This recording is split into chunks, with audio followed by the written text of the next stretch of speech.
Assalamualaikum warahmatullahi wabarakatuh. Perkenalkan, nama saya Devi Ferawati dari kelas 12 IPS SMA Edo Global School Cirebon. Di sini saya akan menjawab 5 soal sejarah yang ada di buku modul EduLab ini. So, check it out.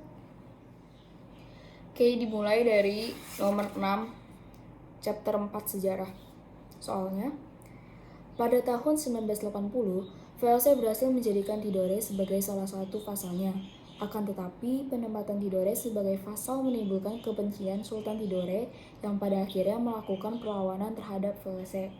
Sultan Tidore yang dimaksud adalah A. Sultan Hairun, B. Sultan Bangabullah, C. Sultan Ageng Tirtayasa, D. Sultan Nuku, E. Sultan Hasanuddin. Jawabannya itu adalah Sultan Nuku. Seperti yang di soal, tindakan VOC tersebut mengundang kebencian Sultan Nuku karena VOC ikut mencampuri suksesi kerajaan. Apa sih itu suksesi kerajaan? Suksesi kerajaan itu adalah pergantian kepemimpinan. Nah, yang dimana VOC ini mengangkat Putra Alam sebagai Sultan Tidore. Tindakan VOC ini melanggar tradisi kerajaan karena seharusnya Sultan Nuku yang berhak menjadi Sultan Tidore. Gitu. Jadi jawabannya itu D. Sultan Nuku. Oke, lanjut ke soal nomor 7. VOC mengalami kemajuan pesat dalam waktu singkat. Keberhasilan VOC mengusir Portugis membuka jalan bagi VOC untuk menerapkan monopoli perdagangan di Maluku. Untuk merealisasikan niatnya, VOC menerapkan beberapa kebijakan. Salah satunya kebijakan Kontingenten, yaitu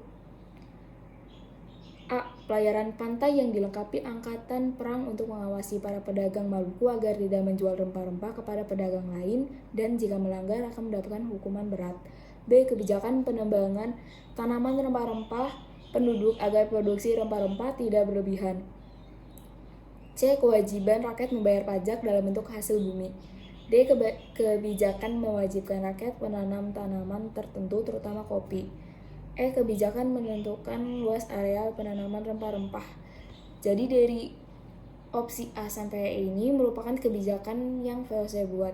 Tapi yang lebih tepatnya itu di opsi C, yaitu kewajiban rakyat membayar pajak dalam bentuk hasil bumi. Hasil buminya rempah-rempah ya. Nah, di opsi A ini nama kebijakannya itu pelayaran hongi. Untuk opsi B, nama kebijakannya itu ekstirpasi. Untuk opsi D sama E itu nama kebijakannya itu Preanggersstelsel.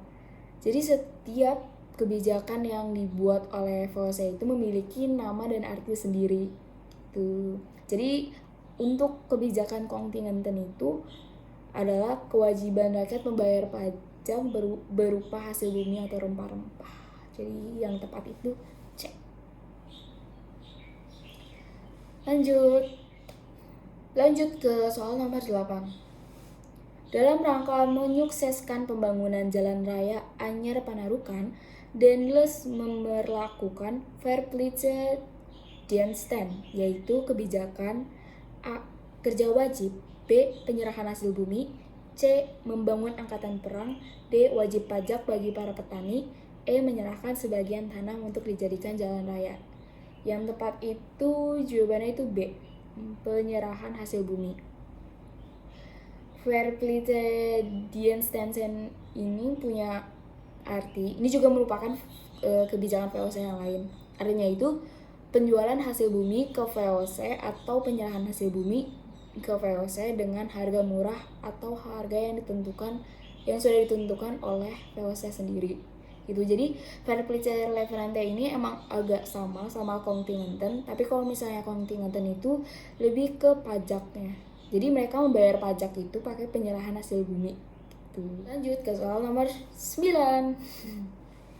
Setelah Inggris berhasil menguasai Indonesia, Inggris menunjuk Thomas Stansford Raffles sebagai letnan gubernur. Selama pemerintahannya, Raffles sangat menekankan asas liberal. Berikut adalah kebijakan-kebijakan Raffles, kecuali A. Menghapuskan sistem Preanggersstelsel, B. Memberhentikan perdagangan budak. C. Memberlakukan kontingenten sebagai pengganti dihapuskannya Verplice Leverenti. D. Menerapkan land rate. E. Membagi Pulau Jawa menjadi 16 kresidenan. Jawaban yang benarnya adalah C. Memberlakukan kontingenten sebagai pengganti dihapuskannya Verplice Leverenti. Kenapa? Karena kedua kebijakan tersebut merupakan kebijakan yang dibuat oleh VOC. Sama kayak soal yang sebelum-sebelumnya. Kan? Jadi dua kebijakan itu merupakan kebijakan yang dibuat oleh VOC. Jadi Inggris di sini tuh menghapus semua kebijakan-kebijakan yang dibuat oleh VOC seperti kejar rodi, terus dan lain-lain lah gitu. Jadi jawabannya C. Oh ya, kebijakan VOC dihapuskan, ada juga penggantinya. Penggantinya itu ada di opsi A, B, D, sama E. Dan VOC ini menerapkan penanaman bebas dan tanah adalah milik negara, rakyat adalah penyewanya. Oke, kita menuju ke soal terakhir nomor 10. Pelaksanaan kebijakan pintu terbuka di Indonesia tidak terlepas dari perubahan peta politik di Belanda.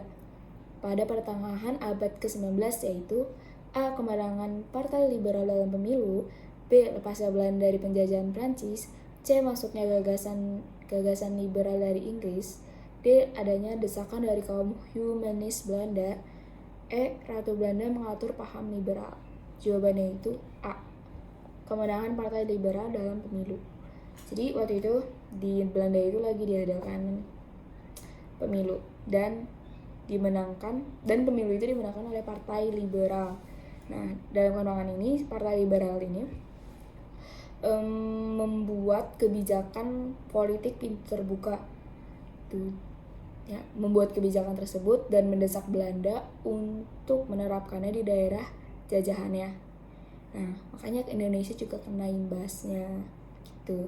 Nah, politik pintu terbuka ini adalah yang dimana kegiatan ekonomi harus ditangani oleh pihak swasta, sementara pemerintah cukup mengawasinya gitu. Oke, tadi itu adalah jawaban aku serta pembahasannya.